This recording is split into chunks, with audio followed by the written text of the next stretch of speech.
সিনহা হত্যা ছিল পূর্ব পরিকল্পিত। টেকনাফ থানার প্রত্যাহার হওয়া ওসি প্রদীপের ইয়াবা ব্যবসার প্রমাণ পেয়েছিলেন সিনহা, আর এ কারণেই থানায় বৈঠক করে তাকে হত্যার সিদ্ধান্ত নেন প্রদীপ। আর সেটি বাস্তবায়ন করেন পুলিশ ফাঁড়ির ইনচার্জ লিয়াকত। সিনহা হত্যার তদন্ত প্রতিবেদনে এমনটাই উল্লেখ করে র্যাব 15 জনকে আসামি করে আদালতে জমা দেওয়া হয়েছে অভিযোগপত্র, যাতে প্রদীপকে পরিকল্পনাকারী আর লিয়াকতকে মূল হত্যাকারী হিসেবে উল্লেখ করা হয়েছে। মহিম মিজানের প্রতিবেদন। 4 মাস 10 দিনের তদন্ত শেষে অবশেষে সিনহা হত্যা মামলার অভিযোগপত্র দিয়েছে র্যাব।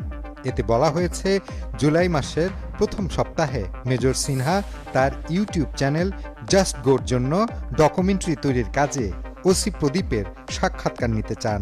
তার আগেই প্রদীপ জানতে পারেন সিনহা তার ইয়াবা ব্যবসার প্রমাণ পেয়েছে।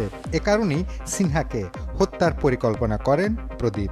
এই ঘটনার মূল পরিকল্পনাকারী ইন্সপেক্টর বরখাস্তকৃত প্রদীপ কুমার দাস, এবং এই ঘটনাটি জুলাইয়ের 7 তারিখে যখন মেজর সিনহা মোহাম্মদ রাশেদ খান এবং তার সঙ্গীয় 3 জন যখন যান, এই একটি বাস্তবতায় জুলাই মাসের মাঝামাঝি সময়ে তারা মূলত ওসি প্রদীপের সঙ্গে দেখা করার জন্য বা বক্তব্য নেওয়ার জন্যে তার সঙ্গে দেখা করতে যান।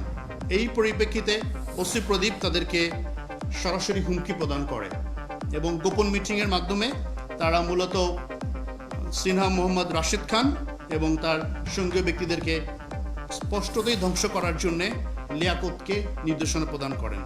র্যাব কর্মকর্তা জানান, টেকনাফের তৎকালীন পুলিশ সুপার ওসি প্রদীপের বেপরোয়া কর্মকাণ্ড সম্পর্কে জেনেও বরাবরই উদাসীন ছিলেন, যা অভিযোগপত্রেও উল্লেখ করা হয়েছে।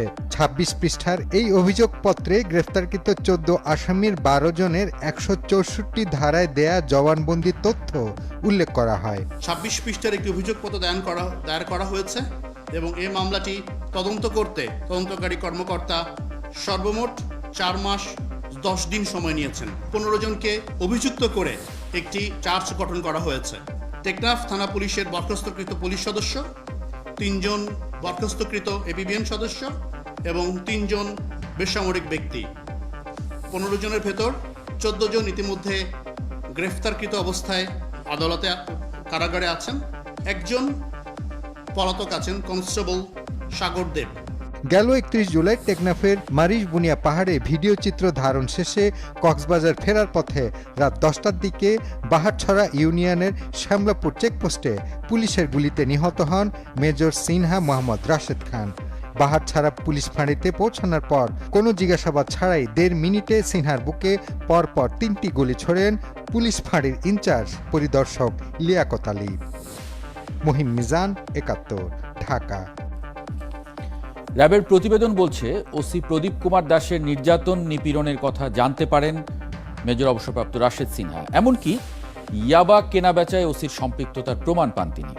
এমন কিছু তথ্য তিনি সংগ্রহ করেছিলেন যেগুলো প্রকাশ পেলে ওসি প্রদীপ কুমার দাস অস্তিত্বের সংকটে পড়ে যেতে পারতেন, আর এ কারণেই পরিকল্পনা করে তাকে হত্যা করে প্রদীপ। আমার প্রশ্ন হলো, রাশেদ সিনহা জানতে পারলেন কয়েকদিন কাজ করে সেখানে, কিন্তু পুলিশ জানল না সে এতদিন ধরে একটা মাদক সিন্ডিকেটের সঙ্গে যুক্ত হয়ে রয়েছে। এ প্রসঙ্গে আজকে কথা বলবো। আমাদের সঙ্গে রয়েছেন চট্টগ্রাম রেঞ্জের ডিআইজি জনাব আনোয়ার হোসেন। একটা ছোট্ট বিরতির পর অতিথিকে সঙ্গে নিয়ে ফিরছি সংবাদযোগে। চলছে সংবাদযোগ, ফিরছে একটা ছোট বিরতির পর। বিরতির পর আমি মাহবুব হাসান আরেকবার আমন্ত্রণ জানাচ্ছি সংবাদযোগে। কক্সবাজারের চিফ মেট্রোপলিটন ম্যাজিস্ট্রেট আদালতে আজকে সিনহা মোহাম্মদ রাশেদ খান হত্যা মামলার অভিযোগপত্র দায়ের করেছেন র্যাবের তদন্ত কর্মকর্তা এবং লেফটেন্যান্ট কর্নেল আশিক বিল্লাহ, যিনি র্যাবের গণমাধ্যম পরিচালক। তিনি বলছেন যে মেজর অবসরপ্রাপ্ত রাশেদ সিনহা টেকনাফে তার ইউটিউব চ্যানেল চালুর অংশ হিসেবে গিয়েছিলেন এবং সেখানে এলাকাবাসীর মাধ্যমে তিনি টেকনাফের মানুষের উপরে প্রদীপ কুমার দাসের নির্যাতন নিপীড়নের কথা জানতে পারেন। এমনকি ইয়াবা কেনাবেচায় ওসির সম্পৃক্ততার প্রমাণ পাওয়া যায়। এমন কিছু তথ্য রাশেদ সংগ্রহ করেছিলেন যেগুলো প্রকাশ পেলে প্রদীপ কুমার দাস অস্তিত্বের সংকটে পড়ে যেতে পারতেন, আর এ কারণেই পরিকল্পনা করে তাকে হত্যা করে প্রদীপ। এ বিষয় নিয়ে আজকে কথা বলবো। আমাদের সঙ্গে আছেন পুলিশের চট্টগ্রাম রেঞ্জের ডিআইজি জনাব আনোয়ার হোসেন। জনাব আনোয়ার হোসেন, আপনাকে স্বাগত জানাচ্ছি সংবাদযোগে। র্যাবের প্রতিবেদন বলছে যে ওসি প্রদীপ কুমার দাসের নির্যাতন নিপীড়নের কথা রাশেদ সিনহা জানতে পেরেছিলেন। এমনকি তিনি যে ইয়াবা কেনাবেচায় যুক্ত সেটিরও বেশ কিছু প্রমাণ তথ্য তিনি সংগ্রহ করেছিলেন, অকাট্য প্রমাণ, যেগুলো প্রকাশ পেলে প্রদীপের আসলে অস্তিত্ব সংকটে পড়ে যেতে পারতেন বলে তিনি এই হত্যাকাণ্ড ঘটিয়েছেন পরিকল্পনা করে। আমার প্রশ্ন হলো যে রাশেদ সিনহা কয়েকদিন সেখানে কাজ করে জানতে পারলেন, কিন্তু পুলিশের ঊর্ধ্বতন কর্তৃপক্ষ বা ঊর্ধ্বতনরা জানতে পারলেন না যে এতদিন ধরে এই সিন্ডিকেটের সঙ্গে ওসি যুক্ত হয়ে আছে। কি বলবেন, কেন? জি, ধন্যবাদ আপনাকে। আপনারা জানেন যে এই ঘটনার প্রায় 1 মাস 6 দিন পরে আমি চট্টগ্রাম রেঞ্জের ডিআইজি হিসেবে যোগদান করেছি। তো আমি যোগদান করার পর কক্সবাজারে একাধিকবার গিয়েছি, টেকনাফ গিয়েছি, আশেপাশের সব এলাকায় গিয়েছি, লোকজনের সঙ্গে কথা বলেছি, পুলিশ সদস্যদের সাথে কথা বলেছি। আমার দৃষ্টিতে এই ধরনের কোনো কিছু আসে নাই। এছাড়া যে রিপোর্ট আদালতে জমা হয়েছে, বিজ্ঞ আদালত সেটা দেখবেন, সাক্ষ্য প্রমাণ নেবেন, সেটার উপরে ভিত্তি করে পরবর্তী ব্যবস্থা আদালত গ্রহণ করবে। তো আমি রেঞ্জ ডিআইজি হিসাবে যোগদান করার পরে আমার ভিজিটের সময় আমি এই ধরনের কোনো কিছু আমার চোখে পড়ে নাই। মানে আপনার চোখে ওসি প্রদীপের বিরুদ্ধে এখন যে অভিযোগগুলো আসছে, সেই অভিযোগগুলোর বিষয়ে আপনি ব্যক্তিগতভাবে নাকি কোনো তদন্তের মাধ্যমে বলছেন, নাকি আপনি এলাকা? আমি যোগদান করেছি এই ঘটনাটি ঘটার 1 মাস 6 দিন পর। আমি এই নিয়ে আলাদাভাবে কোনো তদন্ত করি নাই। আমি যোগদান করার পর কক্সবাজারের সকল লেভেলের সকল পুলিশ কর্মকর্তাকে আমরা পরিবর্তন করেছি। বিভিন্ন কারণে পুলিশ হেডকোয়ার্টার্স মনে করেছে যে এখানে আমরা একটা নতুন সেট দিয়ে কাজ করব। আমরা সেইভাবে কনস্টেবল থেকে শুরু করে পুলিশ সুপার পর্যন্ত সবাইকে পরিবর্তন করেছি, আমরা সেইভাবে কাজ করতে শুরু করেছি। তো এইটি নিয়ে আলাদাভাবে স্বরাষ্ট্র মন্ত্রণালয় কর্তৃক গঠিত একটি তদন্ত কমিটি কাজ করেছে। তদন্ত কমিটি তাদের তদন্ত রিপোর্টও মন্ত্রণালয়ে জমা দিয়েছে, মামলা হয়েছে, মামলার তদন্ত রিপোর্টও আদালতে জমা দেওয়া হয়েছে।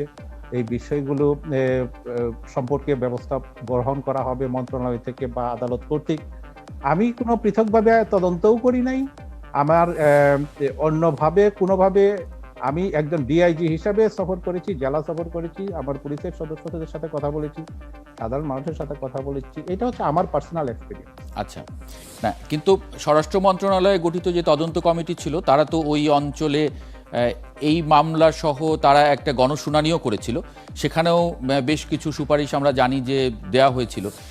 সেগুলোর বিষয়ে নিশ্চয়ই আপনার জানা আছে, আপনি ওই অঞ্চলের ডিআইজি হিসেবে। স্বাভাবিকভাবেই সেখানে আসলে কি ছিল? না, তদন্ত রিপোর্টটি আমাদের একজন প্রতিনিধি সেই তদন্ত কমিটিতে ছিলেন। তদন্ত কমিটি তদন্ত রিপোর্ট প্রস্তুত করে মন্ত্রণালয়ে সেই রিপোর্ট জমা দিয়েছেন। মন্ত্রণালয় থেকে সেই রিপোর্টের ভিত্তিতে আমার কাছে কোনো কিছু আসে নাই, যে কারণে এই বিষয়গুলো কি সুপারিশ ছিল, কি পাওয়া গেছে, সেই বিষয়গুলো সম্পর্কে এখন পর্যন্ত আমি কিছু জানি না। আচ্ছা, এটা যেহেতু একটা মামলার তদন্তের প্রেক্ষিতে, এই মামলার বাইরে আসলে তদন্ত করার সুযোগ র্যাবের ছিল না, র্যাব বারবারই কথা বলেছে। স্বাভাবিকভাবে এই মামলায় যেহেতু এই ধরনের অভিযোগ এসেছে পুলিশের সম্পৃক্ততা, এবং আপনারা একটা যুক্তিতে নিশ্চয়ই তো পুরো আপনারা চট্টগ্রাম অঞ্চলের পুলিশ বদলে ফেললেন, পুলিশের যারা সদস্য ছিলেন তাদেরকে চেঞ্জ করে ফেললেন, নিশ্চয়ই কোনো যুক্তির খাতিরেই চেঞ্জ করেছেন। এবং তারপরে মানে একটা তদন্তে এখন তো একটা ডকুমেন্টেড বিষয় যে ওসির সঙ্গে মানে এই সিন্ডিকেটের একটা যুক্ততা ছিল, একটা সরাসরি একটা দীর্ঘ তদন্তের পরে এসেছে। এখন এরপরে আপনারা সেই পুরনো বিষয়গুলো তদন্ত করবেন কিনা? এখন যে সম্পৃক্ততা শুধুমাত্র এই মামলার সঙ্গে যারা যুক্ত তাই নয়, এই ধরনের যুক্ততা থাকলে তো একটা বড় সিন্ডিকেটের সঙ্গেই যুক্ত থাকে, আসলে সেই জায়গায় তদন্ত করবেন কিনা? এখন যেহেতু রিপোর্টটি আদালতে জমা হয়েছে, বিজ্ঞ আদালত বিষয়টি দেখবেন, সাক্ষ্য প্রমাণ গ্রহণ করবেন, কার বিরুদ্ধে কি চার্জ উত্থাপন করা হয়েছে সেটা যুক্তিতর্ক হবে, চার্জ ফ্রেম হবে। এটা একটা পর্ব, এটা সেইভাবে আদালতে তার নিজস্ব গতিতে বিষয়টা চলতে থাকবে। আমরা যেটা পরিবর্তন করেছি সেটা আমাদের প্রশাসনিক কারণে আমাদের এই পরিবর্তনটা করা হয়েছে। যেহেতু বলা হচ্ছিল যে কিছু লোক ঘুরে ঘুরে এই এলাকায় চাকরি করে, এটা একটা বিষয় ছিল। আর এই এলাকায় চাকরি করাটা তো অন্যায় কিছু না, দোষের কিছু না। আমাদের পুলিশ সদস্যরা তাদের যেখানে যে ডিস্ট্রিক্ট তাদের হোম ডিস্ট্রিক্ট, এর পার্শ্ববর্তী ডিস্ট্রিক্টগুলোতেই চাকরি করে, কারণ সকলে কিন্তু তাদের কর্মস্থলে পরিবার নিয়ে বসবাস করতে পারে না। সুতরাং পার্শ্ববর্তী জেলায় যদি তারা কাজ করে পোস্টিং থাকে, তাহলে তাদের ছুটিতে বা অন্যান্য সময় তাদের গ্রামের বাড়িতে যাওয়া, পরিবারের সঙ্গে দেখা সাক্ষাৎ করা, এই সুবিধাটা থাকে। এরপরও যখন এই কথাগুলো এসেছে, সেই কারণেই কক্সবাজারের সকল লেভেলের পুলিশ সদস্যদেরকে পরিবর্তন করে সম্পূর্ণ নতুন যারা ইতিপূর্বে কক্সবাজারে কাজ করে নাই তাদেরকে দেওয়া হয়েছে, এবং সেটার সুফল আমরা পাচ্ছি। এখন তারা কাজ করছে, জনস্বার্থে কাজ করছে, এবং সব ধরনের লেভেল থেকে আমরা যে সংবাদ পেয়েছি, এখন তাদের উপরে মানুষও সন্তুষ্ট আছে। আর যে বিষয়গুলো বললেন সেটা মামলা হয়েছে, আদালতে বিচার হবে, এটা আমরা দেখি কি বিচার হবে, নিশ্চয়ই আমরা আশা করি যে ন্যায় বিচার। মানে আমি বলছিলাম যে এটা তো একটা মামলার ক্ষেত্রে, আপনি বলছেন যে এই মামলাটা আদালতে সাক্ষ্য প্রমাণ তদন্ত সেটা সাবমিট হয়েছে, চার্জশিট হয়েছে, সেখানে তার সেই হিসাবে মামলার বিচার হবে। কিন্তু এই ওসি প্রদীপের বিরুদ্ধে আগেও অনেক হত্যার অভিযোগ আছে, সেগুলো আসলে রিভিউ করবেন কিনা? প্রায় গণমাধ্যমে আমরা দেখছিলাম যে ওই অঞ্চলে প্রায় 200-র উপরে এরকম হত্যাকাণ্ড হয়েছে, যেটা পরিবার অভিযোগ করেছে যে অনৈতিকভাবে হত্যা করা হয়েছে অনেকগুলো, সেগুলো রিভিউ করবেন কিনা আপনারা এখন? আচ্ছা, সেই ধরনের কোনো যে ঘটনাগুলোর কথা আপনারা বলছেন, প্রত্যেকটা ঘটনার কিন্তু নির্বাহী তদন্ত হয় এবং হবে। নির্বাহী তদন্তের মধ্য দিয়ে কিন্তু একটা ঘটনার যৌক্তিকতাটুকু যাচাই করে সেটা একটা প্রতিবেদন দেয়া হয়, এবং সেটা যে ঘটনাগুলো ঘটেছে অধিকাংশ নির্বাহী তদন্ত হয়ে গেছে, বাকি যে দুই একটা আছে সেগুলো নির্বাহী তদন্তের মধ্য দিয়ে কিন্তু সেটার যৌক্তিকতা যাচাই করা হয়।